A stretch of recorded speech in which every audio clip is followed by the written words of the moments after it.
Hello friends, कैसे हैं? ठीक है ना। उम्मीद करती हूँ आप लोग ठीक होंगे, मैं भी ठीक हूँ। तो चलिए, ये मेरा छोटा सा ब्लॉग है जो कि बहुत पसंद आने वाला है। तो आज जो है ना फ्रेंड्स, वट सावित्री का पूजा है। तो चलिए, यहाँ पे मैं पूजा का तैयारी कर लेती हूँ। और पूजा का तैयारी सब कुछ हो गया है फ्रेंड्स। तो देखिए, मैं एकदम नहा धोआ के पवित्र हो गई हूँ और कलर उलर लगा के, जितने इसमें कि 16 श्रृंगार किया जाता है, तो मैं 16 श्रृंगार करके रेडी हो गई हूँ और यहाँ पूजा पे बैठ गई हूँ। तो हम अक्सर मंदिर भी जाते हैं, मगर मुझे जो है ना फ्रेंड्स, मुझे घर में ही पूजा करना। एक दिन पहले ही लावा भूंज के रखा जाता है और औकड़ी जो होता है ना, चना भिंगा के। तो देखिए, यहाँ पे जनेऊ, सिंदूर और ये श्रृंगार का सामान, चुनरी, यही सब रहता है पूरा। और यहाँ पे अपना शादी का सिंघोड़ा डाल दिया जाता है। यहाँ पे मौसमी जो 5 तरह का फल होता है वो डालिए, मिठाई, ये सब डाल के पूजा करते। तो यहाँ पे हम पूजा कर लेते। उसके बाद फूल और यहाँ पे दूध लावा जो है ना, नाग नागिन को चढ़ाया जाता है। तो हम लोग के इधर 5 गो बरसाइत जो है ना, अच्छा से किया जाता है। ये बरसाइत का बर का जो पत्ता है, उसको सर में एक लगाया जाता है। तो आप 5 साल तक अच्छा से यहाँ पे कथा होता है, आरती होता है और इस तरह से पूजा को समाप्ति करते हैं। तो यहाँ पे मैं नाग नागिन को एक केला के पात पे फ्रेंड्स यहाँ पे नैवेद्य दिया जाता है। तो यहाँ पे तो केला पात नहीं मिला मुझे।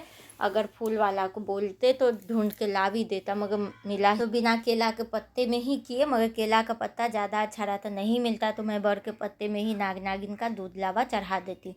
तो कथा कर लेती हूँ, इस तरह से होता है। मगर बहुत अच्छा लगता है अपना, हमारे बिहार का जो ये जो मिथिलांचल का पूजा है और अपने पति के लंबी आयु के लिए किया जाता है फ्रेंड्स। तो इस तरह से हम लोग पूजा करते हैं। ये पिठार भी रहता है जिसे कि अर्पण बनाते हैं और इस पर थप्पा देते हैं। और ये नया पंखा होना चाहिए, तो पंखा पे भी हम लगाते हैं, उस पर सिंदूर पिठार लगा के उसके बाद पूजा करते हैं। तो यहाँ पे मिठाई लाल था ही, ले आए थे, उसके बाद भी पतिदेव ले आए हैं। तो चलिए, इसको भी हम रख देते हैं पूजा के पास और भगवान को चढ़ा देते हैं। और क्या होता है ना फ्रेंड्स, यहाँ पे काट काट के देने में थोड़ा मैं इसी तरह डाल देती हूँ, कुछ ही फल मैं ऐसे ही देती हूँ, नहीं तो इस तरह से दे देती हूँ। आप चाहे तो काट के ही नैवेद्य दे सकते हैं, क्योंकि बहुत जगह लगता है ना इस तरह से। यहाँ पे पूजा हो गया और पूजा अभी हुआ भी नहीं था। थोड़ा सा मैं खोइच जो रखी थी ना, वो खुल रहा था, तो उसको मैं बांध रही थी। और यहाँ पे देखिए, गौरी भी पूजना था, तो गौरी भी पूज लिए इस तरह से। और यहाँ पे हम बर को मौली जो धागा होता है ना, बर के पैर में लगा दिए हैं और पूजा ख़त्म करके अब यहाँ पर पंखा डोला दे रहे हैं, उनको गला मिल लिए हैं। अब यहाँ से हम चलेंगे हस्बैंड जी का पूजा करने।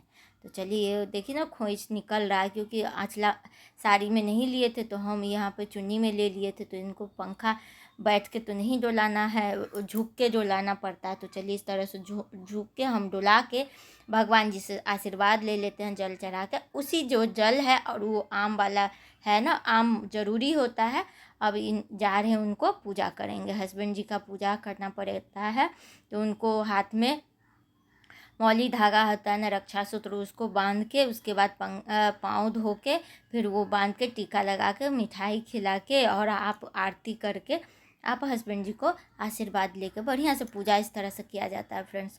अगर अब हस्बैंड रहते, पहले तो हस्बैंड भी नहीं रहते, आते थे।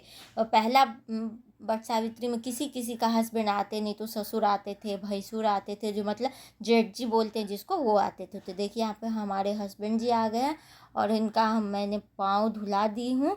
और पाँव धुलाने के बाद इनको पोंछ के आशीर्वाद ले लेती हूँ इस तरह से। और पंखा डुलाने के बाद तो कुछ ना कुछ हमेशा ये गिफ्ट देते ही देते हैं, नहीं खाली हाथ तो कभी नहीं लेते, क्योंकि मेरे ससुर जी भी खाली नहीं लेते थे, जेठ जी भी रहते थे तो खाली नहीं। इसीलिए इनको भी आदत लगा है कुछ ना कुछ गिफ्ट दे देना चाहिए फ्रेंड्स। और ऐसे नहीं अच्छा लगता, क्योंकि सारा घर जो है ना, आप अपने पत्नी के लिए ही है, आप उनके लिए, वो आपके लिए, तो फिर आप कुछ गिफ्ट देते तो उसको भी अच्छा लगता, आपको भी अच्छा लगता। तो ये मुझे तो बहुत अच्छा लगता है, मैं भी बहुत खुश हो जाती हूँ।